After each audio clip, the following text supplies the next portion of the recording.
Hai sahabat pintar, kembali lagi bersama kami di kelompok 3. Kali ini kami akan menjelaskan tentang kriteria investasi lainnya. Pada materi ini ada 6 pembahasan yang akan kami bahas. Yang pertama ada periode payback, yang kedua periode diskon payback, yang ketiga indeks profitabilitas, yang keempat modified IRR, yang kelima return rata-rata akuntansi, dan yang keenam kriteria investasi dalam praktik. Untuk lebih jelasnya, yuk kita simak bareng-bareng. Baik, kita masuk ke materi yang pertama, yaitu periode payback. Nah, sebelum melakukan investasi ataupun sebelum mengeluarkan dana untuk investasi, perlulah melakukan penilaian dulu untuk perencanaan tersebut. Apakah investasi ini layak dilakukan atau tidak, gitu ya. Nah, jadi adapun yang dimaksud dengan periode payback adalah periode modal kembali atau lamanya waktu yang diperlukan untuk mengembalikan investasi awal atau modal yang sudah dikeluarkan. Nah, jika seseorang menyimpan dananya dalam bentuk saham preferen yang memberikan dividen bersih 10% per annum, maka periode payback adalah 10 tahun. Nah, supaya teman-teman lebih paham lagi, di sini saya akan memberikan ilustrasi. Nah, di mana seseorang ingin berinvestasi. Nah, dia berinvestasi awal sebesar 1 miliar dalam membangun sebuah rumah kos-kosan. Nah, di mana dia itu hanya mampu memberikan arus kas tahunan sebesar 60 juta. Nah, jadi periode balik modal ataupun payback-nya 16,7 tahun gitu ya. Nah, 16,7 tahun itu kita dapatkan dari investasi awal dibagi dengan arus kas tahunan gitu. Makanya dia dapatnya 16,7 tahun. Nah, jadi supaya teman-teman lebih paham lagi, nah kita masuk ke contoh soalnya nih. Di mana soalnya itu hitung periode payback dari sebuah proyek dengan investasi awal sebesar 100 juta jika setiap tahun berikutnya dapat memberikan arus kas bersih sebesar 11 juta.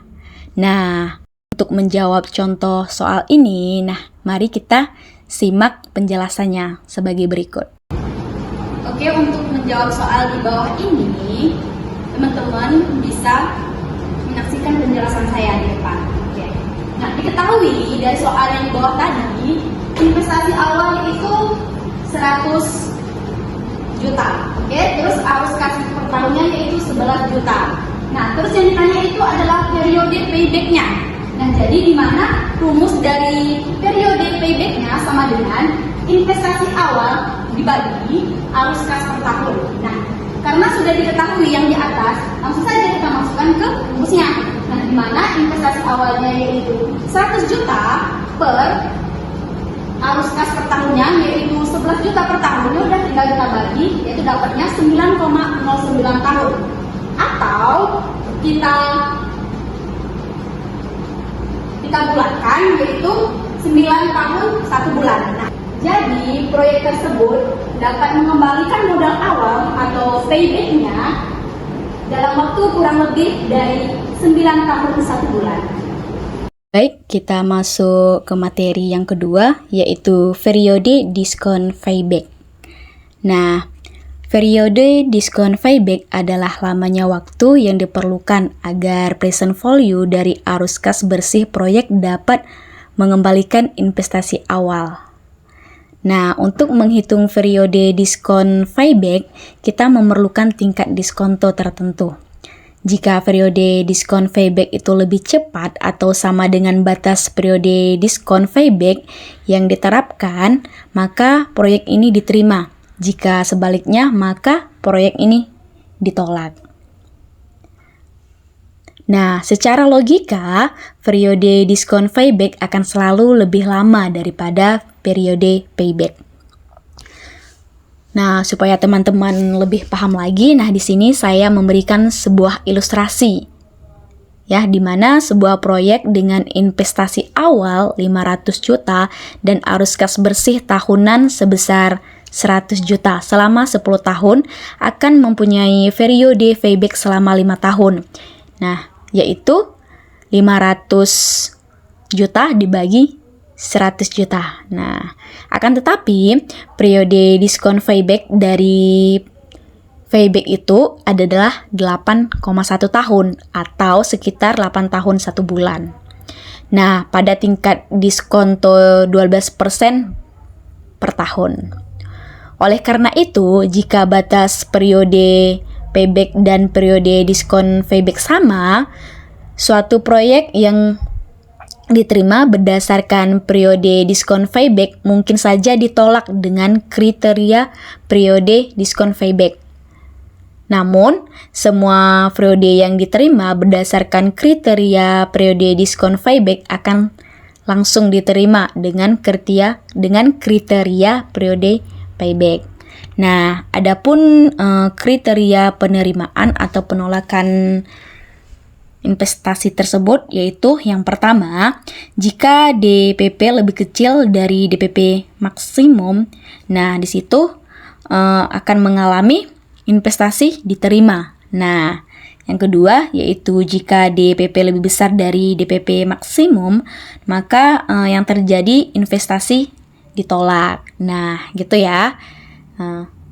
Jadi supaya teman-teman lebih paham lagi, di sini kita masuk ke contoh soalnya, di mana soalnya itu sebuah proyek mempunyai payoff sebagai berikut. Nah, di mana di sini tahunnya sampai 6 ya, sampai 6 tahun.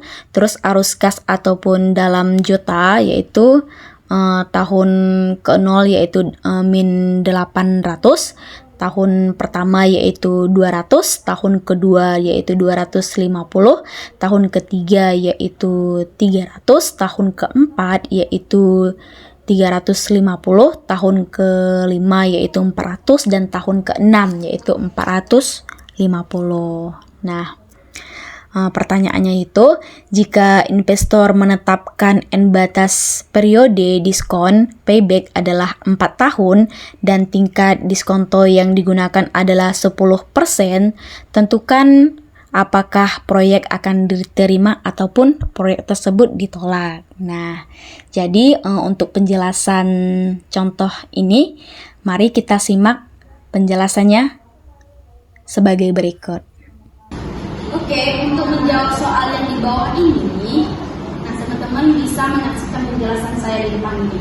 Nah, di soal tersebut sudah diketahui yaitu tahun dan arus kasnya, di mana tahunnya itu sampai dengan 6, terus arus kasnya itu sampai dengan 450. Nah, di sini kita akan mencari PV arus kas sama PV kumulatif. Oke. Jadi untuk mencari PV arus kas itu kita menggunakan rumus yang ini, yaitu arus kas dibagi 1 ditambah 0,1 pangkat N. N-nya itu adalah sesuai dengan tahunnya. Nah, jadi di sini karena yang pertama itu yaitu kita memakai tahun N itu 0, maka di sini tetap yaitu 800. Ingat, kalau dia buka kurung berarti itu minus, berarti minus 800. Oke, untuk yang tahun yang kedua sama aja kita menggunakan rumus yang di atas, yaitu arus kas yaitu 200 dibagi 1 ditambah 0,1 pangkat 1 karena N-nya 1. Nah, maka dapatnya 181,82. Nah, tahun kedua, tahun ketiga, 4, 5, dan 6 itu sama caranya. Oke, menggunakan rumus yang di atas ini. Nah, jadi untuk mencari nilai dari PV kumulatif itu kita menggunakan, nah ini kan 800, tadi kan minus 800. Nah, di sini tetap yaitu minus 800. Nah, jadi untuk tahun yang ke-1 yaitu ini kan minus, berarti minus 800 ditambah minus 800 ditambah 181,82, maka hasilnya minus 618,18. Oke, selanjutnya untuk nilai yang ini sama caranya, yaitu ini kan karena dalam kurung tadi kan minus, jadi minus 618,18 ditambah 206,61, maka hasilnya kita taruh di sini. Nah, selanjutnya untuk mencari nilai yang ini sama caranya, yaitu minus 411,57 ditambah 225,39. Kita taruh hasilnya di sini. Oke, selanjutnya untuk mencari nilai yang di sini, yaitu minus 186,18 ditambah 239,05. Jadi hasilnya 52 kurang 87. Oke, ini kenapa tidak pakai kurung? Karena hasilnya tidak negatif. Nah, begitu juga seterusnya sampai tahun ke-6. Nah, jadi langkah selanjutnya yaitu periode diskon payback antara 3,4. Kenapa 3,4? Nah, di sini kita lihat nilai yang terakhir negatif, yaitu yang ini, yaitu tahun keempat. Terus kita cari nilai yang pertama positif, yaitu yang ini, tahun keempat. Berarti periode diskon payback antara 3 sampai 4 tahun. Nah, jadi sama dengan 3 tahun ditambah 186,18 itu dari sini. Tadi kan berbentuk negatif, berarti kita bentuk dari sini negatif. Per 52,87, nah itu dari sini. Dari tahun keempat, itu 52,87 dikurang min 186,18, itu dikurangi di atas. Oke? Lanjut, berarti 3 tahun ditambah. Ini min berjumpa dengan min, berarti jadi plus. Oke?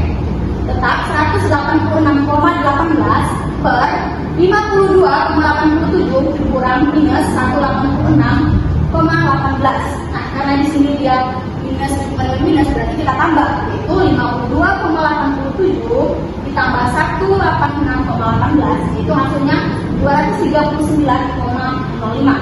Oke. Jadi kita tambahkan 3 tahun ditambah 186,18 per 239,05, yaitu 3,8 tahun. Nah, ingat tadi ada batas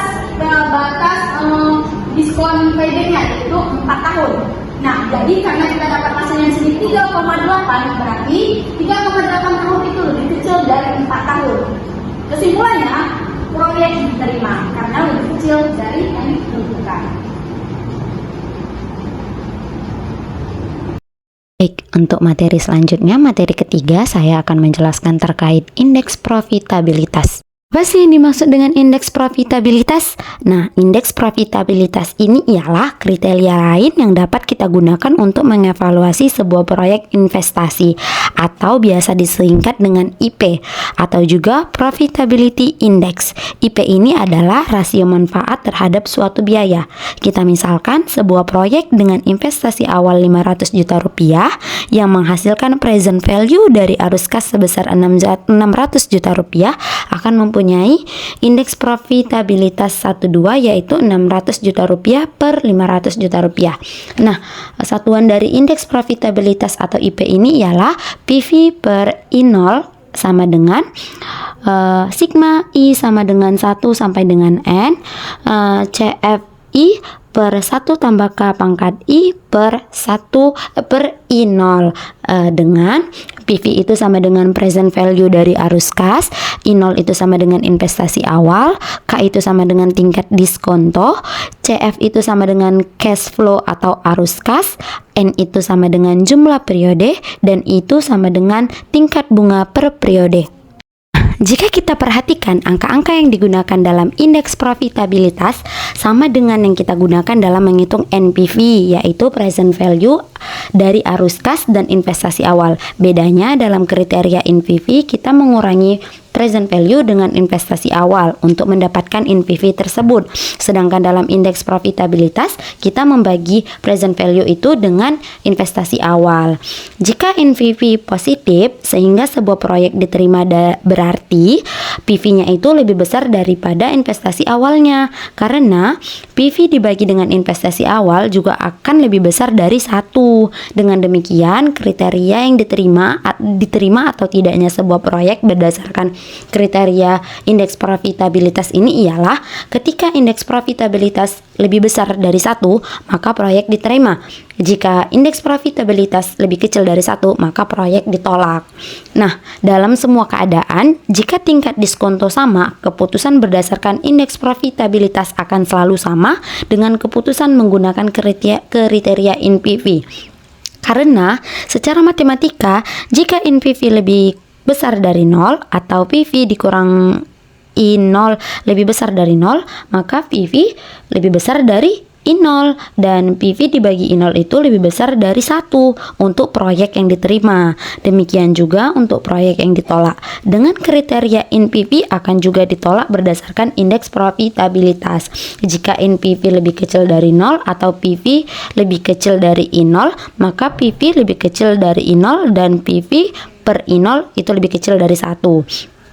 Keunggulan indeks profitabilitas daripada NPV adalah kriteria ini sudah dinyatakan relatif terhadap semua investasi awal. Dengan NPV kita sulit mengatakan apakah suatu proyek lebih menarik daripada proyek lainnya karena belum dibandingkan dengan modal awal yang diperlukan. NPV sebesar 5 miliar yang dihasilkan dari investasi awal 100 juta akan kalah menarik daripada NPV 500 juta yang diperoleh dari modal 2 miliar.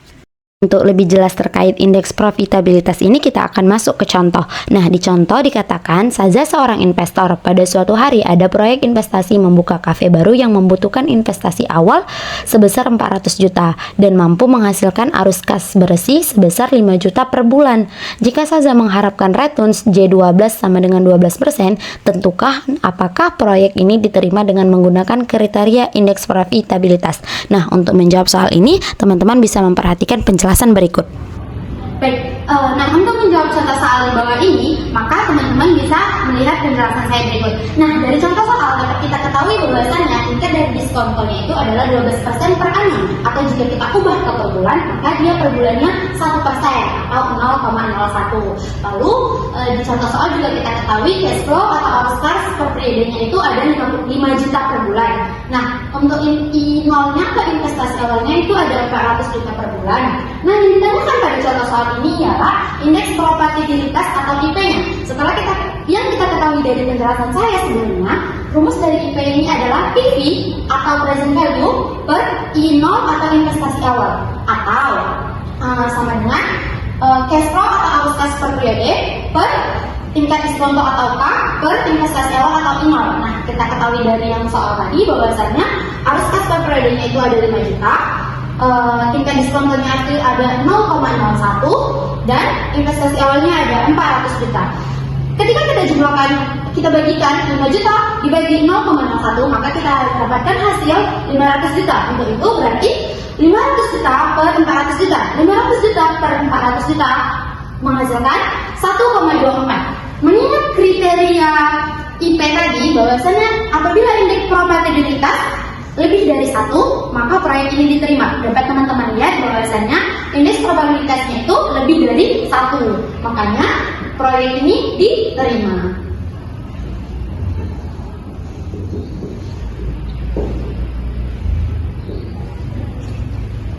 Selanjutnya saya akan menjelaskan materi keempat terkait modified IRR. Nah, untuk mengatasi kelemahan dari kriteria periode payback, dikembangkan suatu kriteria discounted payback. Demikian juga dengan IRR. Untuk mengatasi kelemahan yang ada pada IRR, dikembangkan modified IRR atau biasa disingkat dengan MIRR. Nah, ada beberapa cara berbeda untuk menghitung MIRR ini, tetapi semuanya mempunyai kesamaan, yaitu membuat arus kas yang tidak konvensional menjadi berpola konvensional, yaitu ada investasi awal di muka dan arus kas positif di periode akhirnya. Nah, sebagai ilustrasi teman-teman bisa melihat contoh yang ada, misalkan sebuah proyek itu mempunyai arus kas sebagai berikut.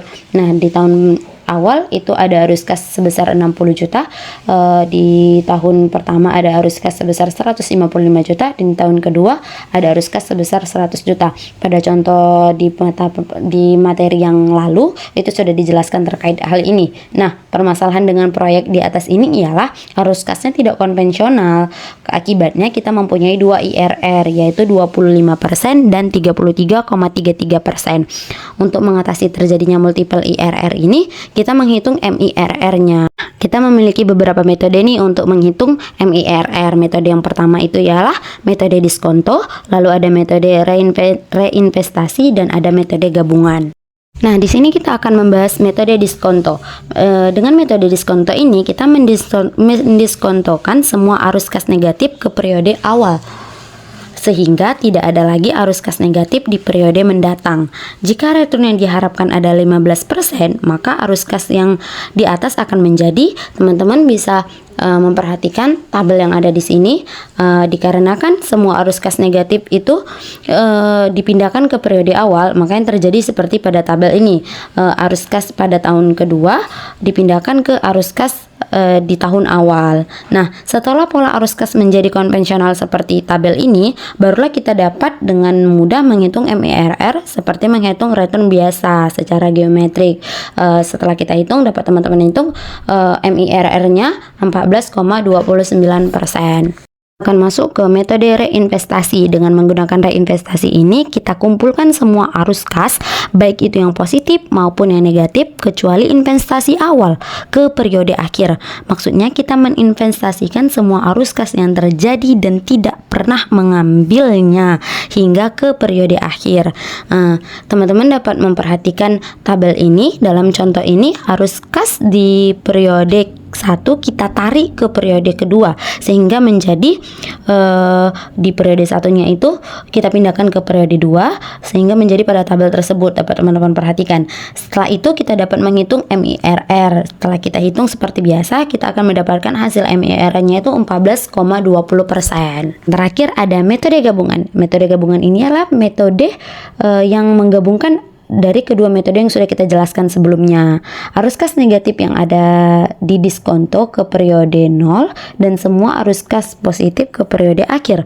Untuk kasus di atas, arus kas akan berubah menjadi pada tabel di bawah ini. Kita dapat lihat, dapat teman-teman perhatikan bahwasannya arus kas negatif dipindahkan ke diskonto ke periode 0 dan semua arus kas positif dipindahkan ke periode akhir. Nah, jika kita selesaikan, kita akan mendapatkan MIRR sebesar 14,65%. Nah, ini MIRR tertinggi di antara 3 MIRR yang ada.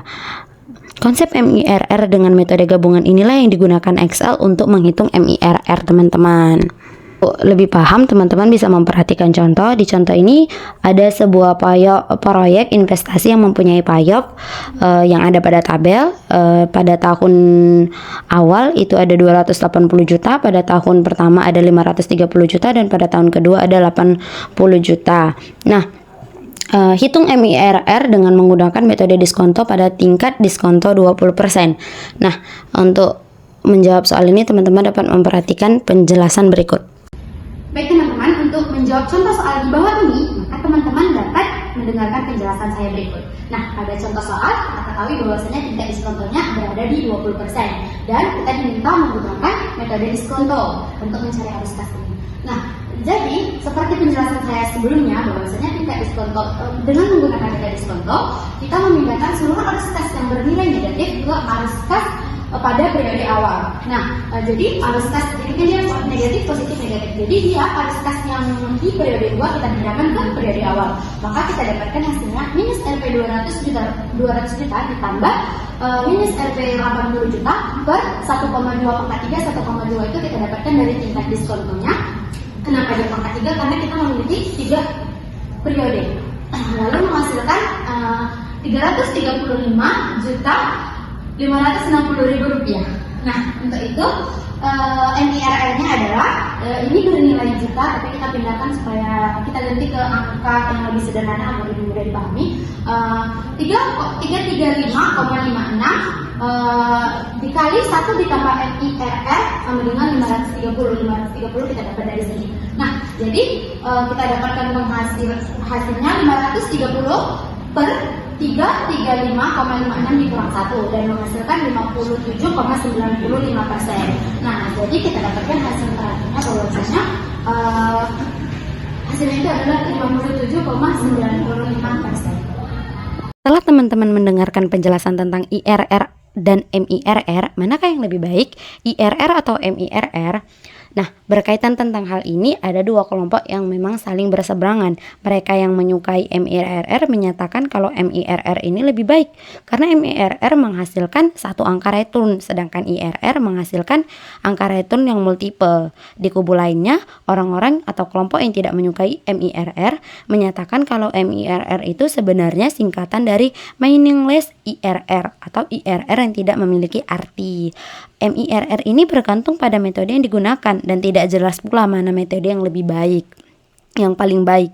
Nah, kelemahan paling utama yang dari kriteria MIRR ini adalah MIRR ini mengharuskan kita mempunyai tingkat diskonto tertentu. Jika kita memang dapat memperoleh tingkat diskonto yang relevan, mengapa kita tidak menggunakan kriteria NPV saja? Karena adanya tingkat diskonto ini, MIRR yang diperoleh sejatinya bukan return yang sesungguhnya. Lebih parahnya lagi, MIRR yang didapat akan sangat terpengaruh pada tingkat diskonto yang digunakan. Dalam ilustrasi mengenai 3 metode menghitung MIRR di atas, kita dapat menggunakan diskonto 15% dan mendapatkan hasil MIRR antara 14,20% sampai 14,65%. Jika kita menggunakan tingkat diskonto 20%, MIRR akan berada antara 19,71% sampai 19,870%. Jadi, MIRR akan mengikuti tingkat diskonto yang digunakan. Tidak berlebihan juga jika orang-orang yang tidak suka IRR menyatakan tidak berlebihan juga orang-orang yang suka IRR itu menyatakan MIRR ini tidak ada artinya. Nah, selanjutnya teman-teman kita akan mempelajari tentang return rata-rata akuntansi atau RRE. Nah, apa sih itu return rata-rata akuntansi atau RRE? Return rata-rata akuntansi atau RRE itu adalah metode alternatif untuk menggantikan arus kas dengan menggunakan variabel return yang diperoleh dari laba bersih rata-rata dibagi dengan nilai buku rata-rata, sehingga bisa dituliskan secara matematis bahwasanya RRE ini sama dengan laba bersih rata-rata per nilai buku rata-rata. Nah, untuk menambah pemahaman teman-teman, kita langsung ke contoh. Nah, di contoh, Harji berencana membuka sebuah toko di salah satu mall dengan investasi awal yang diperlukan sebesar 500 juta rupiah untuk masa manfaat 5 tahun. Setelah itu, hak penggunaan akan kembali ke pemilik mall. Nah, jika biaya penyusutan dihitung dengan menggunakan metode garis lurus dan tarif pajak diasumsikan 25%, laba bersih tahunan sebelum penyusutan dan pajak adalah 200 juta rupiah di tahun pertama, 250 juta rupiah di tahun kedua dan ketiga, serta 150 juta rupiah di tahun keempat dan kelima. Hitunglah return rata-rata akuntansi atau RRE dari investasi tersebut. Nah, untuk bagaimana penyelesaiannya, teman-teman boleh simak penjelasan berikut ini. Nah, untuk menambah pemahaman teman-teman, di sini akan dibahas contoh soalnya. Berikut ini contoh soalnya. Nah, untuk itu kita jawab nih dari soal ini. Diketahui bahwasanya modal utamanya itu adalah 500 juta rupiah, di mana masa waktunya adalah selama 5 tahun. Jadi, I0 sama dengan 500 juta rupiah, N sama dengan 5. Ditanya RRE atau return rata-rata akuntansi. Nah, di soal juga sudah dijelaskan bahwasanya pada tahun pertama, kedua, ketiga, 4, 5, laba sebelum penyusutan dari pajak, pada tahun pertama itu 200 juta rupiah, pada tahun kedua 250 juta rupiah, pada tahun ketiga 250 juta rupiah, pada tahun keempat dan tahun kelima itu sama 150 juta rupiah. Nah, untuk mencari RRE, teman-teman terlebih dahulu harus membuat tabel seperti ini, di mana terdiri dari laba sebelum penyusutan dari pajak, biaya penyusutan, laba sebelum pajak, pajak 25% dan laba bersih. Nah, untuk yang ini kan kita harus sudah ketahui dari soal. Lalu kita cari biaya penyusutan. Biaya penyusutan ini rumusnya adalah itu biaya penyusutan atau kita singkat BP sama dengan I0 per N, dimana I0 itu sama dengan berapa? 500 juta rupiah dibagi N-nya sama dengan 5 menjadi 100 juta rupiah. Nah, makanya di sini di tabel dibuat biaya penyusutan 4 tahunnya itu adalah 100 juta rupiah. Lalu kita lanjut, yaitu laba sebelum pajak. Laba sebelum pajak itu kita kurangkan biaya penyusutan. 200 dikurang 100, 100, 250 dikurang 100, 150, 250 dikurang 100, 150, 150 dikurang 100, 50, 150 dikurang 150. Nah, sudah kita dapat apa sebelum pajak, kita bisa menentukan pajak, yaitu di mana di soal dibilang bahwasanya pajaknya itu 25%. Nah, caranya itu 25% itu kita kalikan dengan 100, hasilnya 25, 25% kali 153 ke 7,5, 25% kali 153 7,5, 25% kali 50 12,5, 25% dikali 50 12,5. Nah, setelah didapat sampai pajak, kita bisa menentukan laba bersih. Laba bersih itu cara menghitungnya ialah laba sebelum pajak dikurang pajak. Laba sebelum pajak 100 dikurang 25. Jadi 25. Ini laba bersih pada tahun pertama. Begitu pun dengan tahun kedua, ketiga, keempat, kelima, cara penghitungannya masih sama. Nah, setelah kita dapatkan hasil laba bersihnya, kita bisa menghitung laba bersih rata-rata. Untuk menghitung laba bersih rata-rata, kita menghitung laba bersih dari tahun pertama, kedua, ketiga, keempat, kelima dibagi masa N-nya, yaitu 5 tahun. Jadi kita hitung dari belakang tadi, laba bersih tahun pertama, tahun kedua, ketiga, keempat, kelima, kita bagikan dengan 5. Hasilnya adalah 75 juta rupiah. Nah, setelah itu kita hitung lagi nilai buku rata-rata. Nilai buku rata-rata ialah 0 dibagi 2. Jadi dia 500 juta ditambah 0 per 2. Hasilnya itu 250 juta rupiah. Nah, tadi kita sudah mempelajari kan rumus RRE atau return rata-rata akuntansi itu adalah laba bersih rata-rata yang singkat dengan LBRR dibagi dengan nilai buku rata-rata atau NBRR.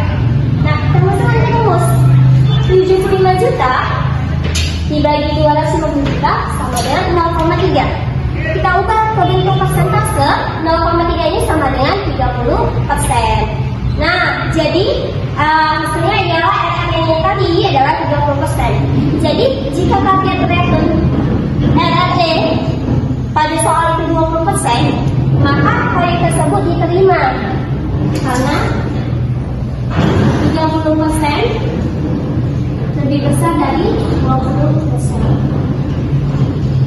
Nah, mungkin cukup sekian penjelasan dari saya. Nah, dari contoh yang sudah dibahas, dapat kita simpulkan bahwa ada 2 kelemahan dari RRE ini. Yang pertama, RRE ini mengabaikan nilai waktu dari uang. Yang kedua itu labanya bersih. Kenapa labanya bersih? Karena tergantung pada kebijakan dan metode akuntansi serta estimasi. Hal ini sangat berbeda dari arus kas, dan karenanya bukan merupakan variabel yang baik seperti arus kas. Adapun kelebihan dari RRE ini yaitu return akuntansi ini umumnya tersedia baik untuk sebuah proyek tertentu ataupun untuk sebuah perusahaan secara keseluruhan. Nah, selanjutnya kita akan ke materi kriteria investasi dalam praktik. Nah, ada 3 input utama dalam keputusan investasi, yaitu yang pertama itu arus kas, yang kedua itu waktu, dan yang ketiga itu tingkat diskonto. Adapun hal yang paling rumit dari ketiga input ini adalah menentukan arus kas yang harus dihasilkan oleh sebuah proyek. Banyak hal yang harus diperhatikan dalam menghitung arus kas bersih yang relevan, seperti masalah sunk cost, opportunity cost, faktor pajak, efek samping proyek, biaya bunga, dan perubahan modal kerja. Nah, teman-teman boleh lihat di layar, ada 7 kriteria investasi yang dapat digunakan. Yang pertama itu ada MPP, selanjutnya ada IRR, selanjutnya itu ada RRE, yang keempat itu ada discounted payback period, selanjutnya baru ada periode payback, lalu ada indeks profitabilitas, dan terakhir MIRR. Nah, setelah kita memahami ada 7 kriteria investasi yang dapat digunakan, mungkin ada yang ingin tahu frekuensi dan popularitas masing-masing kriteria. Nah, dalam bukunya Corporate Finance Fundamentals tahun 2008, Ross et al. Itu menyatakan bahwasanya penggunaan kriteria investasi sekitar 30 tahun lalu dengan 10 tahun lalu itu tidak banyak perubahan. Nah, kriteria IRR dan MPP ini tetap menjadi 2 kriteria utama yang digunakan dari 80% responden yang disurvei. Nah, Pada tahun 1981 di Amerika telah dilakukan survei yang menunjukkan bahwasannya IRR ini paling populer dengan 65,3% responden, disusul oleh MPP sebesar 16,5%, selanjutnya return rata-rata akuntansi dengan 10,7% dan periode payback 5%. Lalu kembali dilakukan survei pada tahun 1999 di Amerika, yang menurut catatan itu IRR itu masih di tingkat pertama, diikuti MPP dengan perbedaan yang sedikit, lalu disusul oleh periode payback, RRE, kemudian indeks profitabilitas, di mana posisi MIRR ini dalam periode survei itu tidak disebutkan. Nah, semua kriteria investasi ini hanya memberikan dua pilihan, yaitu menolak atau menerima di tahun ke-0. Nah, setelah keputusan ini diambil, hampir tidak ada lagi keputusan investasi berhubungan dengan keputusan awal di tahun-tahun berikutnya. Nah, teori keuangan modern mengatakan kalau asumsi di atas ini tidak realistis. Kenapa? Karena hal yang benar itu, keputusan investasi itu bersifat dinamis. Oleh karenanya, seharusnya itu ada pilihan, menunda pengambilan keputusan pada tahun ke-0 atau menunda pelaksanaan proyek pada tahun ke-0, dan pilihan ekspansi, di mana pilihan ekspansi ini berarti meninggalkan proyek pada tahun-tahun mendatang tanpa harus menunggu proyek itu berakhir. Nah, dengan berkembangnya teori opsi sebagai produk derivatif di pasar finansial, teori keuangan modern pun ikut berubah. Opsi finansial ternyata dapat diterapkan di pusat aset real, yaitu opsi real. 3 opsi real yang paling populer dan seharusnya ikut dipertimbangkan dalam evaluasi proyek investasi adalah opsi untuk ekspansi, opsi untuk menunda, dan opsi untuk meninggalkan proyek. Nah, seorang pakar keuangan Amerika ada yang menuliskan kalau rendahnya investasi baru di Amerika ini disebabkan karena masih digunakannya pendekatan tradisional dalam keputusan investasi dan belum diperhitungkannya nilai opsi real yang ada dalam sebuah proyek. Nah, meskipun demikian, dalam realitasnya ada juga yang sudah memasukkan nilai opsi real ini dalam perhitungannya, sehingga tidak sedikit pengusaha rumah makan atau salon yang meneruskan investasi barunya walaupun MPP proyek itu negatif. Dalam hitungan para pengusaha ini, nilai proyek akan positif jika nilai opsi real ini, terutama opsi ekspansi ini dimasukkan. Maksudnya apa? Maksudnya itu adalah jika proyeknya itu ternyata sukses, dia akan membuka cabang di banyak tempat atau menjual warabalanya, sehingga arus kas menjadi berlipat-lipat. Jika tidak berhasil, kerugiannya akan sebesar MPP negatif itu. Nah, adapun sulitnya itu kalau semisalnya kita perlu memahami valuasi opsi finansial yang sangat kompleks dengan 5 variabel input sebelum dapat mengaplikasikannya dalam valuasi opsi real. Jika kita tidak memahaminya, maka tidak bisa dilakukannya penggunaan opsi real itu.